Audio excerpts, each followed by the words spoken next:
Today I'll be reviewing Doomed and Plastic by Moses Sumney. Just like last time, I'll be playing little segments and stopping the song to avoid copyright, so bear with me regarding that. All I want with inverted tongue, from whence does fulfillment come? When I expel from this mortal shell, will I die for living up? Apart from the near a cappella feel of the song, his voice has a very fascinating caliber and almost reminds me a little bit of Nina Simone in the way he pronounces and the way he flows with the song. But that aside, I really connected with the song because it's very much going through the existential questions that we may ask as we go about life.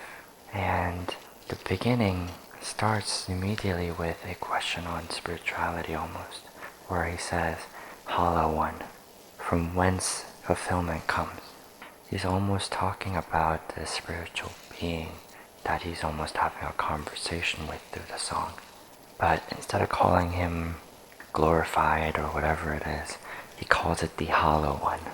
And not hallow, like hallowed be thy name, but hollow, like there's no substance, but it's something that we oftentimes latch onto, or we oftentimes glorify.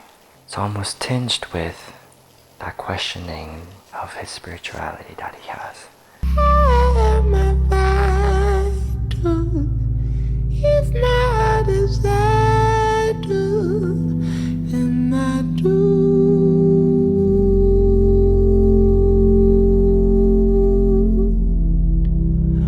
Am I vital if not as I do? Am I doomed? Am I vital? Am I alive? Am I truly living if my heart is idle? If I don't have love in my heart? If I don't have these experiences that folks often say is the reason for being alive, to feel love? What I actually find very interesting though is Moses oftentimes explores this concept of our society's connection to sensuality, to sexuality, to really even the romantic ideals that we hold. And he likes to really kind of challenge that a lot, I noticed, by saying, everyone tells me that if I don't have love, if I'm not in love with somebody, that life is worthless, life is useless, like what is the meaning of life? But he's almost asking that existential question that he has, am I really like alive or dead because I'm not in love? Or because I don't maybe have that significant other or have something that I feel this, romantic or aromantic love towards? I feel you, but nobody else. Though you're someone I can't see, yet you said nothing of the stoic suffering that stirs lukewarm in me.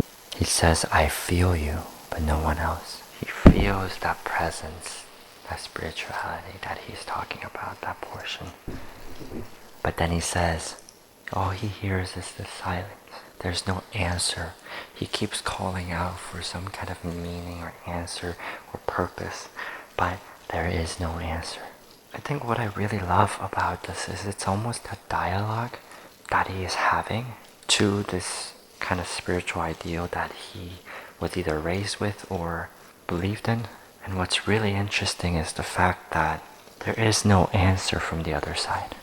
The whole song is very much formatted as if He is asking all the questions into the void, into the sky, for an answer, for some kind of a sign, but it doesn't come. And that's kind of his main point of this song. If lovelessness is godlessness, will you cast me to the wayside? If lovelessness, if being without love is godlessness, is being unholy, is being ungodly, will you cast me to the wayside? Because currently I am not having that love in my heart. I am not in a place where I am feeling that love towards anything or anyone. Does that make me inherently wrong? That's the questioning that he's asking. If lovelessness is godlessness, then will you cast me away? Will you disown me, essentially? Am I doomed? But I love what he says next. Well, I feel the feeling of high-painted ceilings reveal the covering of a blank sky. When you look up to the sky, a lot of times you're lying down and you're looking up for some kind of an answer, clue, and he's looking. And again, this is another very complex, very abstract song. So multiple meanings can be possible, but to me, he's lying down, he's looking, and he starts noticing flaws and cracks in these former spiritual beliefs or former things that he held on to. He's looking at the ceiling and he's studying it and he's saying, well, I feel and I see how the paint is peeling from the unfinished, half-painted ceiling. And he sees how it's coming and crumbling apart. It's almost talking as if all of these things that he also held on to and believed in, all of these are also peeling and crumbling. But what's really cool is what he says next. All that peeling, all that crumbling of what he believed was his ideal, what he was taught, that love is what makes people's lives like somehow worth living. All of these other like morality, all of these other things that he was taught and he learned and he internalized, he's seeing them all crumble. And he says, as that crumbles, he sees that it's actually opening up into this blank sky. He realizes there is nothing there. And because of that it is blank canvas. And it ties into why he called the spiritual being that he was talking about a hollow one at the first verse. Because he's realizing there is nothing there. It's hollow. It's blank though. But he doesn't say it's dark, it's dreary. He chooses the words blank sky. And when you think of something blank, that's where we can create something out of it. That's where we can put all of the meaning that we feel onto it. And he's almost saying, you know, all of these things, all of these spirituality, all of these little things that we were taught, they're not based on anything. They're hollow. They're based, if anything, on long years of tradition, but they don't actually hold weight unless we give it weight. He's realizing he's very different and he's not on the path that everyone says they should be on. And so that's where all of these existential crises and questions are coming from. And he realizes, you know, it's a blank sky. There is no reason to hold on to all of these things that if we don't achieve, we actually end up feeling really crappy about ourselves about. All of these things are hollow. You create and do what you feel like, and what you feel speaks to you because it is a blank sky.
also love that he phonetically, with the sounds and the intricacies that are within his music, as minimalistic as it is, through that he almost visualizes the waves of thought, the currents, thoughts, the emotions, all of that rages on. It almost feels like a storm, but a calm, detached storm. And then his voice soaring through it, reaching into those higher registers, is simply breathtaking, and it transcends. And even if he keeps asking that question, he starts realizing more and more that there is no answer. You create your own, and you create what you feel is important, and you do what you feel is important, and soar into that blank sky. And he realizes, although to some these emotions and these morality and these things may be critical and super important things to achieve and experience in life, there are aromantic folks, asexual folks, there are people that actually have different things that they feel for or find value in.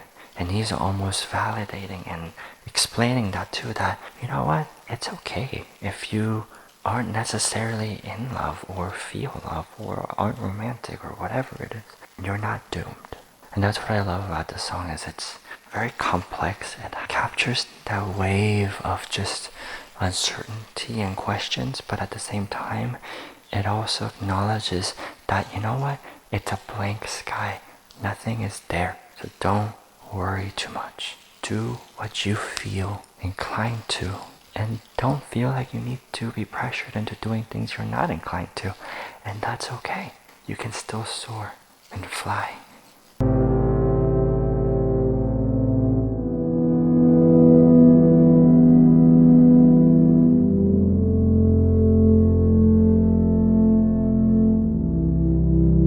Am I vital? If my heart is idle, am I doomed?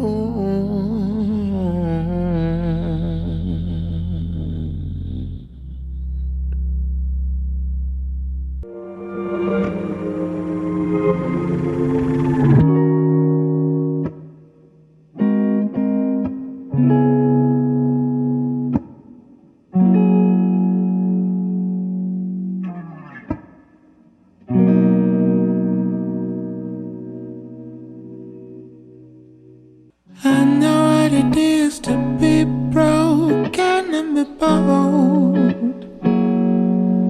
Tell you that my silver is gold. He knows what it is to be broken and be bold. I'll tell you that my silver is gold. It's when someone has been broken and hurt so much that they learn to put up a front.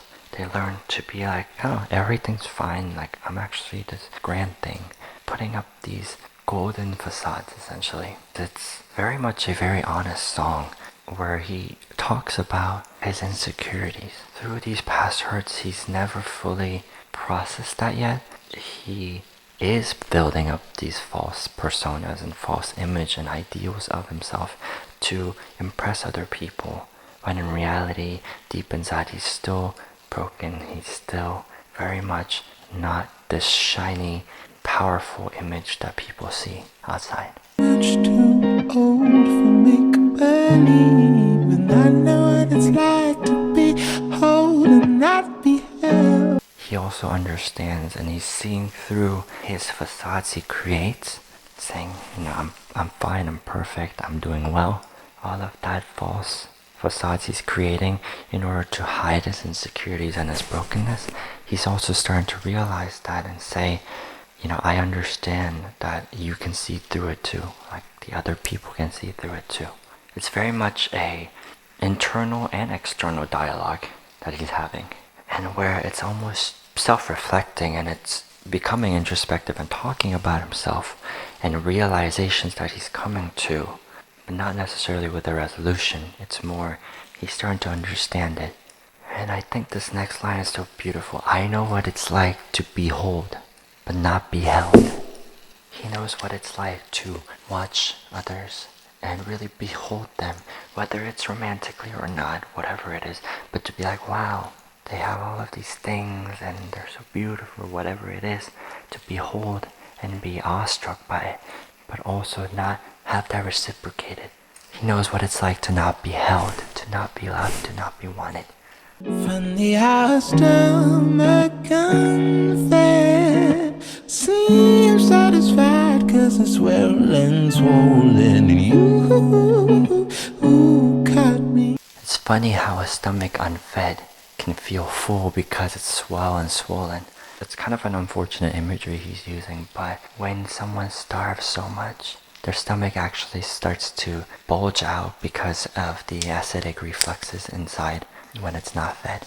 He's realizing because of this lack of attention, this lack of support or anything from anyone, he almost feels like maybe he's putting up this satisfied feeling or this front that he doesn't need anything or anyone because he's starved. He's never had it, or he's not had it much before, to where he realizes what he's missing out on. Shooting across the sky like a star, but nobody told me to never let it get too far. You caught me while I was shooting across the sky like a star, but no one told me to never let it get that far. He's definitely referencing Icarus and flying close to the sun and the wings melt off, the Greek mythology. He's keep building himself up, really just avoiding confronting the issues and the insecurities he has. He just puts a fake front on it. You caught me while I was shooting across the sky like a star. When you're shooting across the sky, a shooting star is really a piece of debris in space that's gonna be no longer soon. It's burning off. And he's saying, you caught me in this grand flash, when in reality he's crashing. He's realizing all of these things that he's never addressed are coming to him now. He's saying, but no one told me to never let it get that far. He's realizing that this is not sustainable. See my silhouette, so you standing scared of me. You see my silhouette with my huge wings and glamorous things. You see the silhouette, you see this facade, and so you're standing there scared, in awe of me. And this next part is very interesting.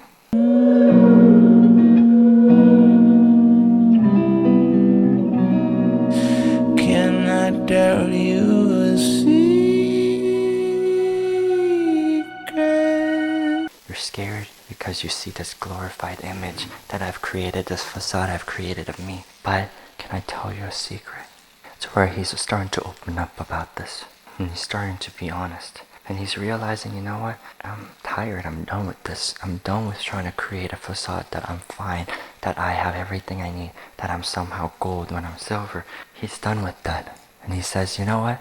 You want me to tell you my secret? My wings are made of plastic. My wings are made of plastic. My wings are made of plastic. My wings are made of plastic. Oh. And this revelation he gives is, my wings that you see, this glamour, is actually made of plastic. It's not real. It's a facade I've built up, this cheap facade I've built up that has no substance. Acknowledging your insecurities and acknowledging the things you are doing wrong is the first step to healing and improving and growing. And through this song, he's actually having that inflection point and saying, you know what? I've lived like this my whole life, but I'm gonna tell you my secret. None of this is me, none of this is real. My wings are made of plastic. My wings are made of plastic. My wings are made of plastic. My wings are made of.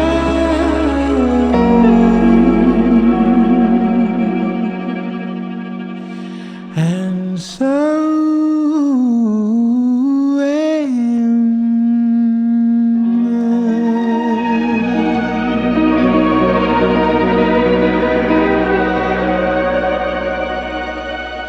My wings are made of plastic. And the final thing he says is, and so am I. all of these things and these facades he's built up, he's realizing it's directly affected him. And he also, at this moment, does not quite understand who he is, what he stands for, who he genuinely is, because he's been chasing after these facades that people want him to be, or that he feels like people want to see. And he's saying, and so am I. I realize that to hide my insecurities, I have lost sight of who I am by building up so many facades and so many versions of myself.